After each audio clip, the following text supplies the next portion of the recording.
टेढ़ी लकीर असमत चुगताई का अफसाना, ये नॉवेल है। आइए पढ़ते हैं टेढ़ी लकीर को।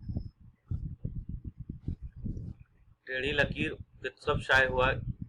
टेढ़ी लकीर यह लखनऊ से शाये हुआ था। मुसन्निफ की तहरीर ये 1990 में शाये हुआ। टेढ़ी लकीर का जो ये है पेश लफ्ज़ फितरस बुखारी ने लिखा।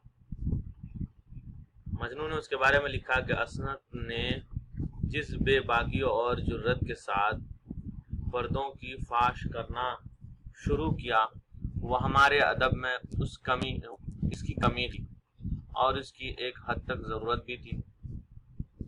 ये मजनू गोरखपुरी ने कहा। असमत की समाज से नहीं बल्कि शख्सियतों बल्कि अशखास से शगफ है, फितरस ने कहा। असमत चुगताई भी लिखती है कि जब नावल टेढ़ी लकीर शाये हुई तो कुछ लोगों ने कहा मैंने एक जिनसी मिजाज और बीमार जहनियत वाली लड़की की सरगुज़िश्त की है। इल्मुल नफ्सियात को पढ़िए तो ये कहना मुश्किल हो जाता है कि कौन बीमार है और कौन तंदुरुस्त। एक पारसाही जिनसी बीमार हो सकती है और एक आवारा और बदचलन इंसान सेहतमंद हो सकता है। जिनसी बीमार और तंदुरुस्त में इतना बारीक फासला होता है कि फैसला दुश्वार है। मगर जहाँ तक मेरी मुताले का ताल्लुक है, टेढ़ी लकीर की हीरोइन ना जहनी बीमार है और ना जिनसी। जिसे हर जिंदा इंसान को गंदे माहौल और आसपास की गलाजत से हैज़ो ताउन हो सकता है, उसी तरह एक बिल्कुल तंदुरुस्त जहनियत का मालिक बच्चा भी अगर गलत माहौल में फंस जाए तो बीमार हो जाता है और मौत भी वाकई हो सकती है। मगर सुमन जिंदा ही नहीं है, जानदार है। उस पर मुख्तलिफ हमले हुए हैं, लेकिन हर हमले के बाद वो फिर भी हिम्मत बांधकर सलामत उठ खड़ी हुई है और वह हर इम्तिहान से गुजर कर पुरसुकून अंदाज में अपना सर तकिए पर टिका देती है और ठंडे दिल से सोच विचार करने के बाद दूसरे कदम उठाती है। ये उसका कसूर नहीं है कि वो बेहद हसास है। वह हर चोट पर मुंह के बल गिरती है मगर फिर भी संभल जाती है। नफ्सियाती उसूल से टक्कर लेकर वो उन्हें झल्ला देती है। हर तूफान से सर गुजर जाता है। सुमन की सबसे बड़ी बदनसीबी ये है कि कोई उसे समझ नहीं पाता। वह प्यार मोहब्बत और दोस्ती की भूख है और उन्हें नेमतों की तलाश में भयानक जंगलों की खाक छानती है।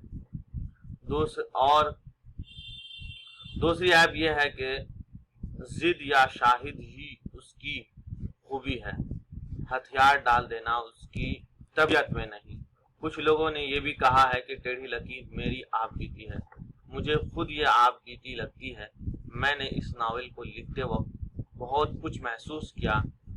मैंने सुमन के दिल में उतरने की कोशिश की है, उसके साथ आंसू बहाए हैं और कहकहे लगाए हैं। उसकी कमजोरियों से जल भी उठती हूँ। उसकी हिम्मत की दाद भी दी है। उसकी नादानियों पर रहम भी आया है और शरारतों पर प्यार भी आया है। उसके इश्क मोहब्बत की कारनामों पर चटखार भी लिए हैं और हसरतों पर दुख भी हुआ है। ऐसी हालत में अगर मैं कहूँ कि ये मेरी आप बीती है तो कुछ ज्यादा मुबालगा तो नहीं। और जग बीती और आप बीती में भी तो बाल बराबर का फर्क है। जग बीती अगर अपने आप पर बीती महसूस ना की हो तो वह इंसान ही क्या। सुमन की कहानी किसी एक लड़की की कहानी नहीं है, ये हजारों लड़कियों की कहानी है। इसे दूसरी लड़कियों की कहानी है जब वह पाबंदियों और आज़ादी के बीच में एक खुला में लटक रही है। ईमानदारी से उनकी तस्वीर इस सहाफत में खींच दी है ताकि आने वाली लड़कियां उससे मुलाकात कर सकें और समझ सकें कि एक टेढ़ी लकीर کیوں سیدھی ہو جاتی ہے اور اپنی بچیوں کے سراستے کو الجھنے کے بجائے سلجھا سکیں اور بجائے تنبیہ و تبلیغ کے بجائے اپنی بیٹیوں کو درست اور رہنما بن سکیں۔ 7 چگتائی کا یہ یہاں سے ختم ہو گیا۔